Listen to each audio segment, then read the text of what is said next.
Vanakkam.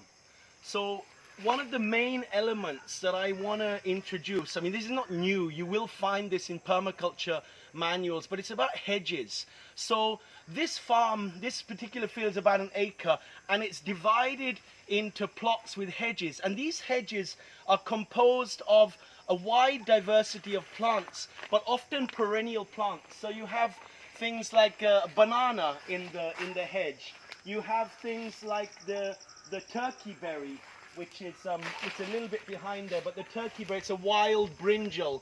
You have papayas, and you have things like the wild chili and tur dal, pigeon pea.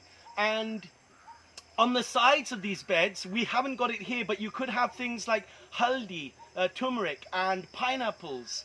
In this particular bed, you also have wing beans that are growing up gliricidia. So this gliricidia is a chop and drop. You know, we grow it like that to break it off and to return it back to the field.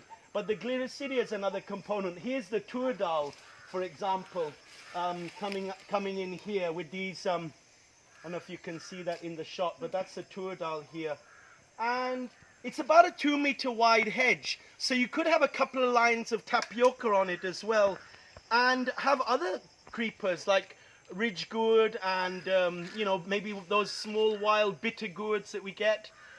And on the end of the bed, if you were imagining a 1/4 acre plot, because this is our context, we want to start with something basic to give people an idea. If you were talking about a 1/4 acre plot, this would be at one end of the 1/4 acre plot, and at the beginning of the hedge you might have a small fruit tree like a custard apple. Maybe after, say, 8 meters you might have a lemon. Maybe after another 8 meters you might have you know, I don't know, amla or a satakudi, the sweet limes. And so these hedges become like these buffers where you have these perennials, the tur dal, the banana, the tapioca, the papaya, and some fruit trees, and also some vines going up it. And then on the first bed of the field, on either side, you could have plants that are a little bit more delicate, that require a little microclimate, maybe like herbs like coriander or mint, or you know, different herbs, or something that requires a little bit more delicacy, or alternatively more plants that climb up.